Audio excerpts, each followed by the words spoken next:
Bonjour! Alors aujourd'hui, on va voir quels sont les différents types d'ordres que l'on peut utiliser pour acheter et vendre des crypto-monnaies, que ce soit pour le holding ou le swing trading. D'ailleurs, cette question m'a été proposée par un membre du groupe privé et j'en profite pour ceux qui ne me connaissent pas. Dans le groupe privé, on perfectionne nos connaissances grâce aux ateliers, au coaching et aux formations que je mets à votre disposition gratuitement dans le groupe. De plus, je réponds à toutes vos questions. Comme vous pouvez le voir dans les avis laissés par les membres, eh bien, j'ai une grande disponibilité pour vous et je ne vous laisse pas sans réponse. Et si jamais je ne suis pas disponible, eh bien, la magnifique communauté qui compose ce groupe vous répondra en attendant bien évidemment que je vérifie les réponses.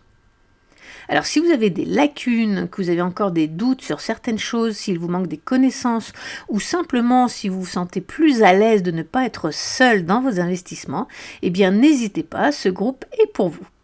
Allez, ceci dit, commençons la vidéo. Tout d'abord, il faut aller sur une plateforme d'échange comme Binance, Bitgate, Gate.io, MEX, KuCoin, Kraken, etc. Une fois sur la plateforme, il va falloir trouver la plateforme de trading spot. L'endroit diffère selon votre exchange, donc là je vais vous montrer sur MEX, mais il va falloir faire un peu de recherche. Donc il y a plusieurs options de trading, les deux principaux sont les futurs et les spots. Nous on recherche bien le spot. Les futurs permettent d'utiliser des leviers, mais surtout, quand vous utilisez des futurs, vous ne possédez pas de crypto. En fait, quand vous utilisez les futurs, vous ne faites que parier sur le mouvement d'une crypto. Alors qu'en mode spot, vous achetez réellement la crypto-monnaie. Donc en gros, l'espace de trading doit ressembler à ça. Donc chaque interface est différente suivant votre exchange, mais vous y retrouvez les mêmes options plus ou moins selon votre exchange. En fait, seule l'interface va changer. Alors l'ordre le plus simple et le plus utilisé, c'est l'ordre au marché. Il n'y a vraiment rien de compliqué pour ce type d'ordre, il suffit d'aller sur la plateforme d'achat, de choisir la paire de crypto que vous souhaitez acheter. Alors, c'est quoi une paire de crypto? Eh bien, disons que si vous voulez acheter de l'Ethereum, vous ne pouvez pas juste choisir Ethereum dans la liste. Il va falloir choisir la monnaie que vous voulez utiliser pour acheter votre Ethereum.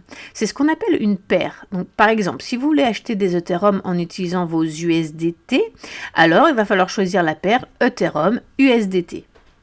Donc le premier symbole, c'est la crypto que vous voulez acheter, et le deuxième symbole, c'est la crypto ou le stablecoin que vous voulez utiliser pour acheter la première monnaie. La majorité des cryptos s'achètent avec des stablecoins comme l'USDC et l'USDT. Donc je termine la théorie, puis après on passe à la pratique. Le plus simple selon moi, c'est d'utiliser la valeur de la monnaie qui va vous servir à acheter votre monnaie. Par exemple, si vous voulez acheter pour 100 $ d'Ethereum, eh bien définissez la valeur en USDT, ce qui vous donnera l'équivalent en Ethereum. Parce que si à l'inverse vous préférez acheter une valeur bien déterminée en Ethereum, alors il suffit de remplir le champ de la monnaie que vous voulez acheter et cela vous donnera son prix en USDT ou toute autre monnaie que vous utilisez. Donc pour la vente, ce sera exactement la même chose, mais dans la section vente. Donc cliquez sur vendre ou sell et faites la même chose. Définissez combien d'Ethereum vous voulez vendre. Cela vous donnera l'équivalent dans la monnaie choisie. Donc c'est bien important de comprendre le fonctionnement parce que ça sera le même principe pour tous les autres types d'ordres. Alors la première chose à faire est d'aller sur Spot et ensuite sur Trader. Alors ça peut avoir plusieurs noms différents suivant sur lequel exchange vous êtes et si c'est en français ou en anglais. Mais en tout cas, nous ce qu'on cherche c'est Spot et c'est Trading sur Spot. Donc une fois que vous êtes là-dessus, ça va ressembler plus ou moins à ça. Donc en bas ici, vous avez les ordres d'achat et ensuite à droite, vous avez les ordres de vente. Et en haut, en règle générale, vous avez la paire de trading que vous voulez utiliser. Donc la première chose à faire, c'est d'aller chercher la crypto que vous voulez acheter. Donc dans notre cas, on va marquer Ethereum, donc son sigle c'est ETH. Et vous voyez ici est proposé toutes les paires qui vous permettent d'acheter de l'Ethereum. Vous pouvez l'acheter donc avec des USDT, vous pouvez l'acheter avec des USDC, vous pouvez l'acheter avec du Bitcoin. Ok. Alors tout ce qui est perpétuel, on n'en veut pas parce que le perpétuel c'est les futurs et ça ne concerne pas le tutoriel d'aujourd'hui. Donc nous, on va acheter des Ethereum avec de l'USDT. Donc je clique sur cette paire. Alors vous vous assurez bien que ça a bien été fait. Donc ici, on veut bien acheter de l'Ethereum contre des USDT. Le prix actuel se trouve ici. Et ensuite, en bas, nous avons donc l'option d'achat ou l'option de vente. Ici, vous avez les frais aussi, maker et taker. Alors pour faire simple, maker, c'est quand vous allez utiliser des ordres limites, donc vous allez programmer à l'avance votre achat ou votre vente, Et taker, c'est quand vous achetez ou vous vendez au prix du marché. En général, les prix peuvent différer un peu suivant l'exchange sur lequel vous êtes. En général, les frais taker sont plus élevés que les makers. Ici va apparaître le montant que vous avez dans votre compte, donc spot, donc l'argent disponible que vous avez dans votre compte spot. Et ici, vous avez les options pour passer vos ordres. Alors, on va commencer avec le plus simple, l'ordre du marché. Donc, vous cliquez sur marché ou market en anglais. Et vous avez très peu d'options. Vous ne pouvez pas mettre le prix puisque vous allez acheter à l'ordre du marché, c'est-à-dire au prix actuel. Donc là, si on prend l'Ethereum, il est à 3198 $. C'est à ce prix que vous allez l'acheter. La seule chose que vous pouvez marquer, c'est combien vous voulez en acheter. Et là, vous voyez, c'est en USDT. Donc vous pouvez marquer, par exemple, je veux acheter pour 100 $ d'USDT. D'accord? Donc ça va vous acheter pour 100 $ d'Ethereum. Ou alors, vous pouvez dire, bah écoute, prends-moi 25% de ce que j'ai. Donc vous mettez ici sur 25% et ça va vous prendre 25% de l'argent que vous avez ici. Ou alors, vous voulez acheter un nombre d'Ethereum bien défini. Dans ces cas-là, vous changez total et vous allez mettre le montant à la place. Et vous voyez ici, ça a changé, c'est passé en Ethereum. Par exemple, si vous voulez acheter un Ethereum, alors là, il me dit que c'est pas possible parce que j'ai que 200 $.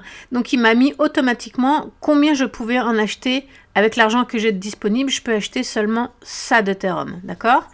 Donc là, c'est pareil, vous pouvez choisir combien d'Ethereum vous voulez acheter en pourcentage. Moi, je préfère toujours acheter en USDT, comme ça, je sais exactement ce que j'achète. Donc, par exemple, je vais acheter pour 100 $. Donc, je suis bien au prix du marché. Je clique sur acheter et boum, il va m'acheter automatiquement et instantanément pour 100 $ d'Ethereum. Maintenant, l'inverse, si je veux vendre, eh bien ici, il va être marqué le nombre d'Ethereum que vous possédez. Donc moi, j'en ai 0 pour le moment. Et vous allez tout simplement choisir, bah pareil, dans montant, ici, c'est bien l'Ethereum. Donc combien d'Ethereum vous voulez vendre. Vous choisissez en pourcentage, par exemple, 50% de vos Ethereum. Ou vous marquez un chiffre bien particulier ici. Ou à l'inverse, si vous voulez vendre pour un certain montant, par exemple, vous voulez vendre seulement pour 100 $, alors je ne peux pas le faire parce que je n'ai pas d'Ethereum, mais vous voulez vendre pour 100 $ d'Ethereum, et bien vous marquez ici 100 $ et vous voyez bien, on est en USDT, donc il va vous vendre pour 100 $ d'Ethereum. OK ? Ensuite, il y a l'ordre limite. Lui, il consiste à fixer un prix d'achat ou de vente à l'avance et d'acheter ou de vendre seulement lorsque le prix fixé sera atteint. Donc par exemple, vous voulez acheter l'Ethereum lorsque son prix sera de 2800 $. Alors vous remplissez les cases en fonction. Alors pour l'ordre limite, eh bien on clique tout simplement sur limite. Ici, vous allez définir le prix auquel vous voulez acheter votre Ethereum. Donc par exemple, je veux acheter mon Ethereum quand il sera à 2800 $. Et ici, vous avez deux options. Soit vous dites, ben, je vais acheter un Ethereum. Alors ici, encore une fois, j'ai pas assez pour acheter un Ethereum, donc il me dit le maximum que je peux acheter, ça va être tant. Ou alors, vous voulez préférer le faire en dollars, de dire, ben, je veux que tu m'achètes pour 100 $ d'Ethereum. Et vous voyez, il remplit automatiquement le montant d'Ethereum qu'il va acheter. Et ensuite, vous cliquez sur acheter. Pour la vente, eh bien, c'est la même chose. Imaginons que vous vouliez vendre votre Ethereum quand il sera à 5000 $. Vous marquez 5000. Ici, vous choisissez combien d'Ethereum vous voulez vendre. Donc, par exemple, je veux vendre 50% de mes Ethereum. Ou bien, vous marquez en dollars, je veux vendre pour 100 $ d'Ethereum. Dans ces cas-là, c'est ici qu'il faudra le marquer. Et une fois que c'est fait, vous cliquez sur vendre. Alors l'avantage de cette technique, c'est que d'une part, elle vous offre des frais de transaction réduits par rapport à l'ordre au marché. Alors ça dépend des exchanges, d'accord? C'est pas tout le temps le cas.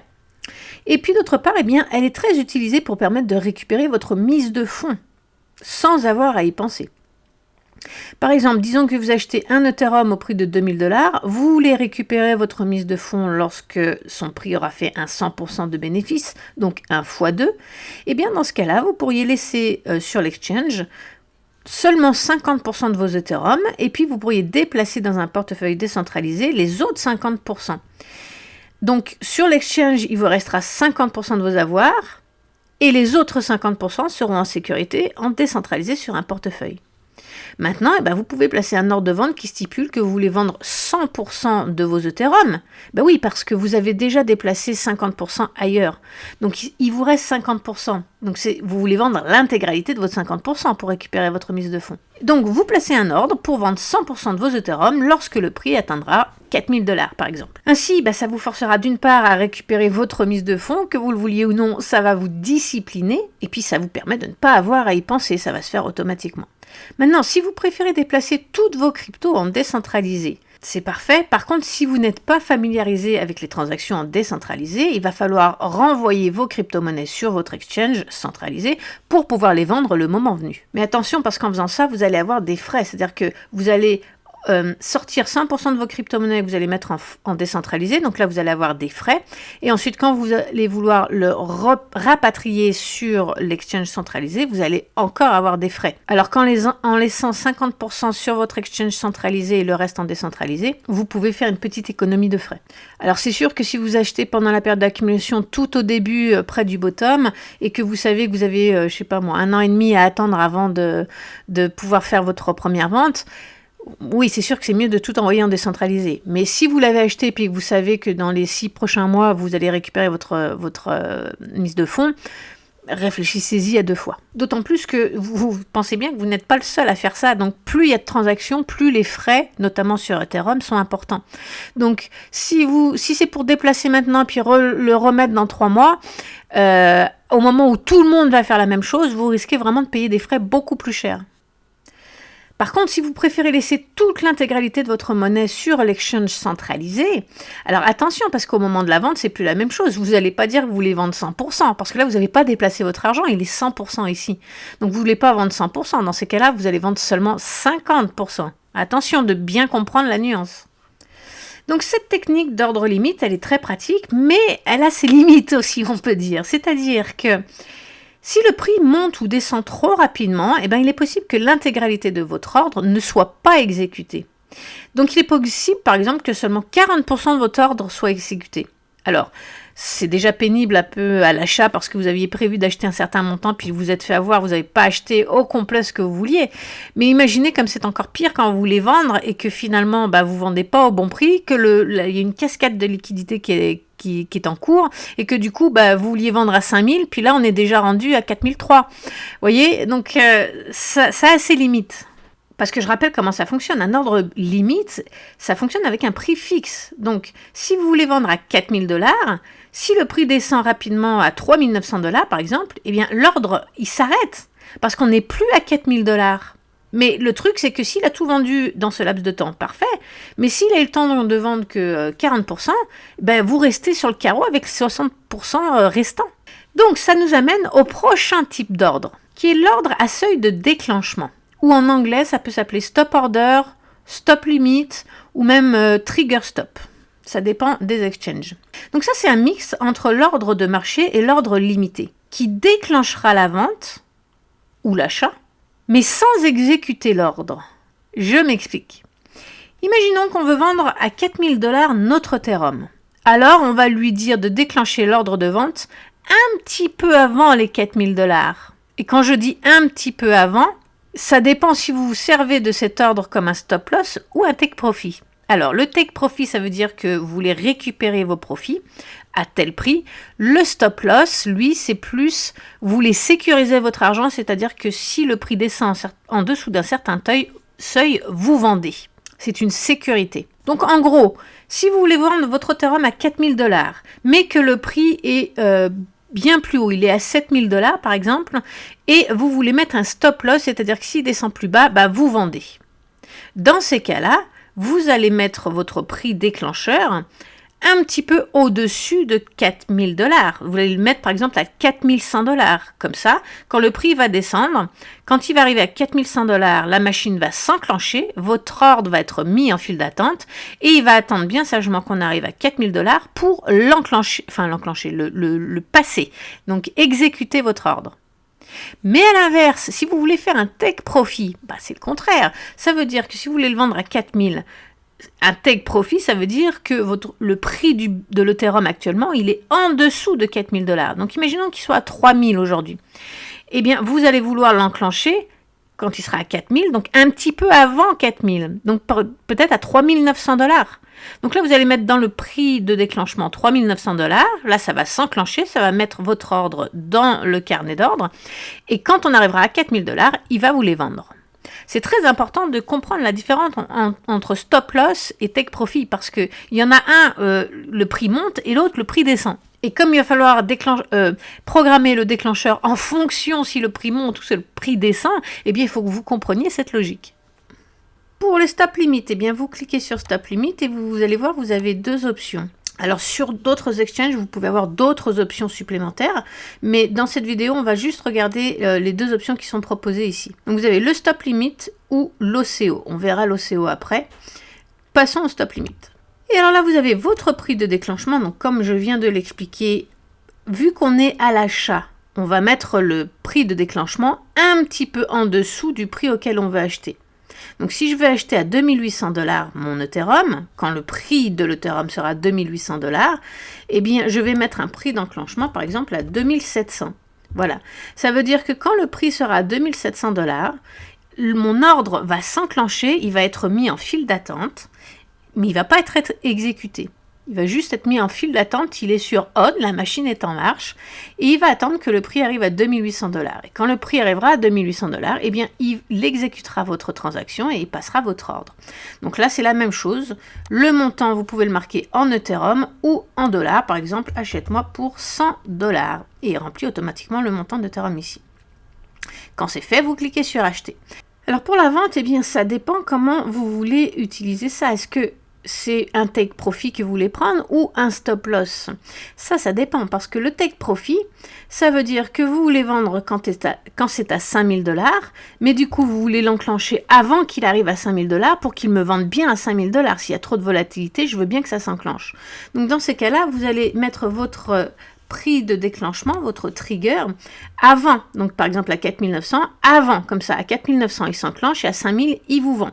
Et là, c'est toujours la même chose, vous choisissez combien vous voulez vendre, donc par exemple, vends-moi pour 100 $, ou vends-moi 50% de mes Ethereum, ok? Vous choisissez comme d'habitude. Pour tous les ordres, ça c'est toujours la même chose. Mais imaginons que vous voulez vous en servir comme un stop loss. Et alors, dans ces cas-là, c'est le contraire. Ça implique que le prix, il est plus haut. Donc, dans ces cas-là, vous allez mettre 5100 $, par exemple, parce que ça veut dire que votre prix, il est au-dessus de 5000 $.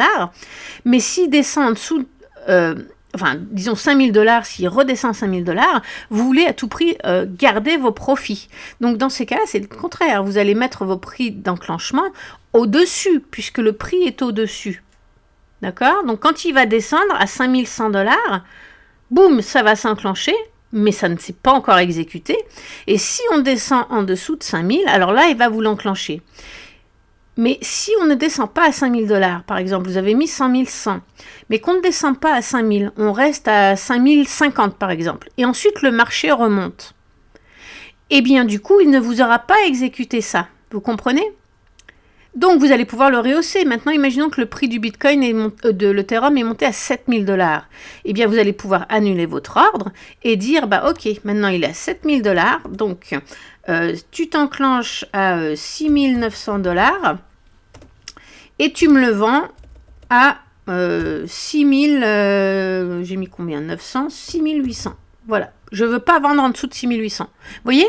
Donc, du coup, ça vous permet de remonter au fur et à mesure. Ça vous met une sécurité. C'est un stop loss. C'est-à-dire que vous ne voulez pas vendre en dessous de ce prix. Mais vous ne savez pas qu'est-ce que le marché va faire. Donc, du coup, vous l'enclenchez à un certain prix. Vous lui mettez un prix plus bas que votre enclenchement. S'il l'atteint, vous êtes sécurisé. Ça veut dire que si la chute continue, vous l'aurez vendu à 6800 $. Donc, vous êtes content. Et si le prix remonte, qu'il ne redescend pas à 6800 $, tant mieux, vous allez pouvoir annuler votre ordre et augmenter au fur et à mesure que le prix monte. Voyez maintenant le dernier type d'ordre qui est fréquemment utilisé parce qu'il en existe beaucoup plus, mais celui qui est le plus, les ordres les plus utilisés, c'est l'OCO ou OCO. Alors ce type, il permet de positionner deux scénarios d'achat ou de vente possibles, suivant les mouvements du marché. Et dès qu'un des deux ordres est exécuté, le deuxième ordre s'annule. Donc l'ordre OCO, il va vous permettre de programmer un ordre limite qui vous permettra de passer un ordre lorsque le prix sera en bas du range Mais si ça n'arrive jamais, alors il vous achètera quand même vos Ethereum lorsqu'il cassera le haut du range, pour que vous ne vous retrouviez pas sans rien. Et puis ensuite, il va annuler l'autre ordre pour pas que vous achetiez 2 fois la même chose. Donc ça permet d'avoir une protection, parce que vous passez un ordre d'achat optimal, mais si cet ordre n'arrive jamais, c'est pas grave, vous aurez quand même prévu un plan B au cas où ça n'arrive pas. Donc concrètement, voici comment faire. Alors pour bien comprendre, regardez, c'est très utile surtout quand on est dans un range, comme ça par exemple. Donc là vous voyez, votre prix, il oscille entre 3200 $, on va dire, et 2979 $, d'accord? Vous ne savez pas où il va casser, où le range va casser. Est-ce qu'on va partir à la hausse, on va casser le prix à la hausse et on part à la hausse, ou est-ce qu'on redescend toucher le bas et on repart à la baisse? Vous ne savez pas. Ou peut-être qu'on peut aussi venir retoucher le bas et repartir ensuite à la hausse. On ne sait pas à l'avance. Donc les ordres OCO sont très pratiques pour ça, parce que vous allez définir le prix le plus haut que vous voulez acheter, c'est-à-dire que, imaginons que finalement on le casse et on passe à la hausse, vous voulez quand même l'acheter. Donc vous allez l'acheter à ce moment-là, pour ne pas rater. C'est-à-dire, oui, vous allez le payer un peu plus cher que si vous l'aviez acheté là, mais vous n'avez pas raté le train, vous êtes dedans. Donc ça va être le prix le plus haut que vous êtes prêt à l'acheter. Et ça va être le prix le plus bas. Ça veut dire que s'il redescend, vous vous dites, tiens, on profite de l'occasion, achète-moi ici. Ok ? Donc c'est ça les ordres OCO. Le prix le plus haut que vous êtes prêt à acheter et le prix le plus bas que vous êtes prêt à acheter. Et quand il est entre les deux, il ne se passe rien. Soit il achète quand il arrive en bas, soit il achète quand on dépasse le haut. Donc concrètement, pour l'achat, on va le mettre, la limite, ça va être donc la première case limite, c'est le prix le plus haut que vous êtes prêt à le payer. Donc, si je reprends mon exemple, le prix le plus haut, c'est 3200. Donc, vous allez marquer 3200 $ ici. Le prix de déclenchement, on verra après. Le prix le plus bas que vous êtes prêt à acheter, dans notre exemple, c'est 2979, le prix le plus bas ici. Donc ici, je vais marquer 2979. Voilà. Donc ici, on a le prix le plus haut et ici, le prix le plus bas. Et ensuite, ici, on va faire le prix de déclenchement. Rappelez-vous, le prix de déclenchement, c'est le moment où on met la machine on, sur on, pour qu'elle soit prête au moment où on va arriver au prix que vous avez demandé. Je vais le mettre à 3000, par exemple. Voilà.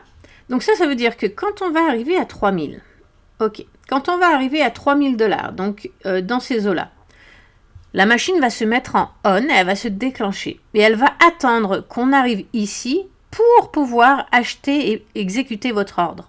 Si on n'arrive pas ici, ça ne s'enclenchera jamais. D'accord ? Mais alors pourquoi je l'ai mis à 3000 et pourquoi je ne l'ai pas mis ici, par exemple, en dessous, dans les 2900 ? Parce que le prix, à l'heure actuelle, il est en haut. Au moment où vous placez votre ordre, le prix, il est en haut. Vous êtes prêt à l'acheter ici et vous êtes prêt à l'acheter ici. Donc nous, si le prix redescend, on veut que ça se déclenche avant d'atteindre le prix. Donc c'est pour ça que je mets mon prix vers les 3000 $, pour que ça se déclenche quand je vais arriver ici. Et à l'inverse, vu qu'on est déjà au-dessus des 3000 $, d'accord ? Forcément, quand on va arriver à 3002, il va déjà être enclenché. Ensuite, comme d'habitude, vous choisissez, par exemple, tu m'achètes pour 100 $, vous mettez le montant et vous cliquez sur acheter. Alors l'avantage de l'OCO, comme je l'ai dit, c'est que ça annule. À partir du moment où un des deux ordres est exécuté, l'autre est annulé. Donc vous n'avez pas besoin de vous en soucier, ça ne va pas vous acheter 2 fois la même chose. Maintenant, pour la vente, c'est le contraire.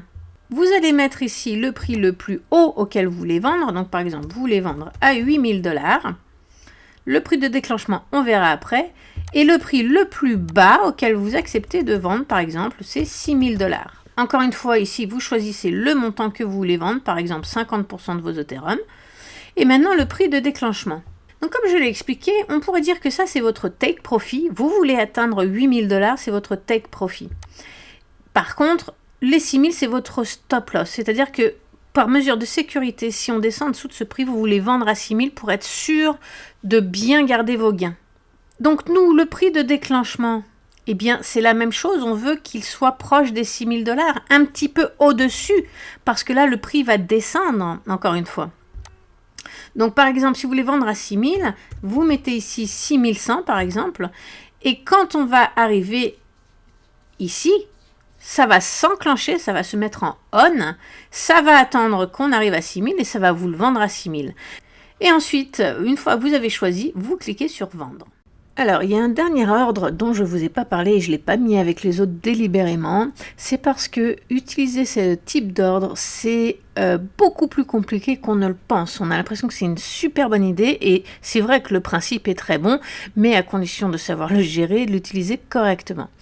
Donc, je vais vous expliquer. Alors déjà, je parle du trailing stop ou en français, le stop suiveur. Qu'est-ce que ça fait? Qu'est-ce que c'est? Ça, c'est vraiment génial parce que du coup, ça veut dire que vous pouvez prendre une position. Donc, par exemple, vous achetez ici.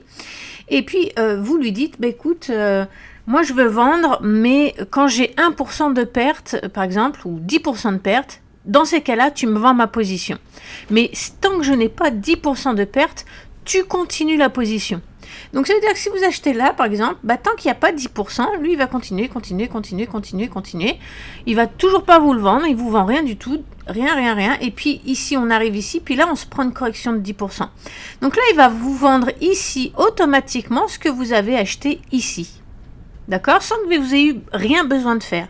Donc l'avantage par rapport au reste, c'est que quand on prend les ordres limites qu'on a vus précédemment, eh bien vous lui auriez dit par exemple, tu me vends quand on est ici, et bien du coup vous auriez profité seulement de cette petite montée. Alors qu'avec le stop suiveur, vous lui dites juste, c'est toi qui vends, c'est toi qui gères, mais quand je fais X% de perte. Eh bien, tant que ces X% de perte ne sont pas activés, je le redis, je m'excuse, mais je veux vraiment que vous compreniez bien, eh bien, ça monte, jusqu'au moment où, effectivement, le X% de perte que vous avez programmé, eh bien, arrive. Alors, vous allez me dire, mais c'est super, pourquoi tu dis que c'est pas bien ce truc ? Parce que le X% de perte, il faut le déterminer correctement. Regardez, si vous aviez dit, par exemple, vous avez acheté ici, vous dites, vends-moi quand j'ai 10% de perte. Eh bien, ici, vous auriez été sorti de votre position parce qu'on a fait une correction de quasiment 30%. Donc, ça vous aurait vendu ici vos avoirs et vous voyez tout ce que vous auriez raté. Donc déjà le trading stop, la première chose c'est que pour le holding, je trouve pas ça forcément très pertinent parce qu'en plus de ça, on fait ça sur du long terme. Donc en général, entre le moment où vous achetez et le moment où vous vendez, il peut s'écouler plus d'1 an et demi, 2 ans. Et dans cette période, on peut avoir des corrections de 20, 25, 30, même 40%. Donc je trouve pas ça pertinent pour le holding. Il y a plus de chances de vous faire sortir que de chances de bien gérer son argent. Et là, vous allez me dire, oui, mais c'est pas grave, on va mettre 40%. Du coup, on va se dire, tu me vends quand j'ai 40% de perte. Ok, mais ça implique que vous acceptiez de perdre 40%. Il n'y a rien qui justifie ça dans du holding. Vous comprenez? C'est complètement ahurissant. Donc, ça veut dire, ok, quand il y a 40% de perte, allez, vas-y, vends. Vous auriez pu, vous, manuellement, le vendre bien plus cher, bien mieux. Comprenez? Maintenant, pour le swing trading, ça peut être intéressant parce que pour le swing trading, on ne va pas utiliser des chiffres de 40%. On va justement pouvoir resserrer les chiffres et puis utiliser des plus petits pourcentages. Un exemple, imaginons que vous avez acheté ici, d'accord ? Alors, en achetant ici et en remontant ne serait-ce que juste ici, parce que c'est la première correction qu'on a ici, je vais vous montrer, eh bien, ça fait 60% de gain, d'accord ? Imaginons, vous dites, ok, moi je voudrais que tu vendes, on sait que les corrections dans les altcoins, des corrections de 15, 20, 25%, ça arrive très régulièrement. Donc du coup, on va peut-être se dire, ok, vends-moi quand il y a un 15% ou un 20% de chute. Mais encore une fois, ça part du principe que vous acceptez de perdre 20%. 20%, ça peut être... très bien parce que vous pouvez très bien être ici et vous perdez 20% d'ici, donc c'est pas grave. Mais ça peut très bien être ici. Imaginons que ça redescende, vous perdez 20%. Ok ? Donc regardons. Si vous êtes rendu jusqu'ici et que vous aviez dit vend à 15%, eh bien vous auriez été éliminé. Ok ? Donc vous auriez fait un gain de 60% moins 15, ça vous fait un gain de 45%. D'accord ? Alors c'est toujours un gain, c'est très bien. Mais du coup, vous avez raté tout le reste de la montée. Mais bon, ça, c'est pas grave. C'est du swing trading. Donc, vous comprenez, il faut vraiment bien comprendre ce que vous faites et il faut surtout bien paramétrer le suivi de déclenchement. Parce que vous pouvez vous faire sortir extrêmement vite pour des conneries. Donc c'est pour ça que je ne le préconise pas pour le holding. Et pour le swing trading, oui, mais ça dépend ce que vous faites et il faut l'utiliser avec parcimonie et surtout il faut vraiment comprendre ce que vous faites. Alors concrètement, comment on fait ça? Eh bien déjà, c'est pas tous les exchanges qui le proposent. Par exemple sur MEX où j'étais tout à l'heure, eh bien il n'y a pas cette option. Par contre sur BitGate, elle y est. Donc comment ça fonctionne? Eh bien dans l'option Sell, donc vendre, et là donc Trigger Price, vous allez marquer le prix auquel vous voulez que se déclenche la programmation que vous allez faire. Donc par exemple, là je suis sur le Bitcoin, il est en ce moment à 66 500 $. Si je laisse vide, il va prendre le prix du marché, c'est-à-dire que ça va s'enclencher à partir du moment où je vais cliquer sur Sell, et bien automatiquement la programmation va s'enclencher. Si je veux pas ça, si par exemple, vu qu'on est en bas, j'ai pas envie que ça s'enclenche maintenant, je voudrais que ça s'enclenche quand on est en haut, à 67 000, eh bien je vais marquer ici 67 000. Donc quand le prix atteindra 67 000, alors les conditions que j'aurais mis en dessous s'enclencheront. Mais tant que je n'atteins pas les 67 000, rien ne se passe. Ensuite, le call by rate. Alors là, c'est justement le suivi de déclencheur, donc le pourcentage. Par exemple, vous dites, moi j'accepte d'avoir 10% de perte, donc eh bien, quand on atteint 10% de perte, tu vends. Ensuite, il y a une autre option sur BitGate qui est la limite. Alors ça, la limite, c'est ce qu'on a vu tout à l'heure. Vous pouvez mettre un prix de sécurité en disant, regarde, on peut faire 10% de perte. Par contre, je n'accepte pas de vendre en dessous de 66 730, par exemple. C'est ma limite. C'est comme si vous refusiez de perdre vos premiers 10%. C'est-à-dire, si on monte par la suite, j'accepte de perdre 10% de mes profits. Mais là, au moment où le prix à l'heure actuelle j'accepte pas de descendre plus bas que ce qu'on est là maintenant, par exemple. Donc, par exemple, si on monte ici, vous voyez, jusqu'à là, il n'y a même pas 1%. Eh bien, vous pourrez très bien refuser de vendre en dessous, puis perdre que 1% finalement. Et ensuite, la quantité, combien de monnaie vous voulez vendre. Et vous terminez en cliquant sur Sell ou Vendre. Donc je ne m'attarde pas là-dessus parce qu'il y a beaucoup de choses à dire. Ça pourrait prendre une ou même 2 vidéos en soi. Et il faut connaître le trading, il faut connaître les risques, il faut connaître les pourcentages et les variations de pourcentage d'une monnaie à une autre. Et puis c'est pas la même chose en fonction du prix de la monnaie. Bref, ça vous demande des notions techniques très pointu à connaître. Donc c'est pour ça que je l'ai mis à part des autres ordres, parce que celui-là, il fait envie, ça fait waouh, on a vraiment envie de l'utiliser. Mais attention, c'est un piège à débutants, vraiment. Voilà, alors sur ce, n'oubliez pas de liker cette vidéo, de la partager et surtout n'hésitez pas à vous abonner. Moi, ça récompense mon travail, ça m'aide avec l'algorithme de YouTube. Je vous donne tout ça gratuitement et puis en échange, j'espère que vous allez gratuitement aussi m'offrir votre like, votre commentaire et votre abonnement, votre souscription gratuite à cette chaîne. Sur ce, je vous souhaite une bonne journée à tous et à bientôt. Bye!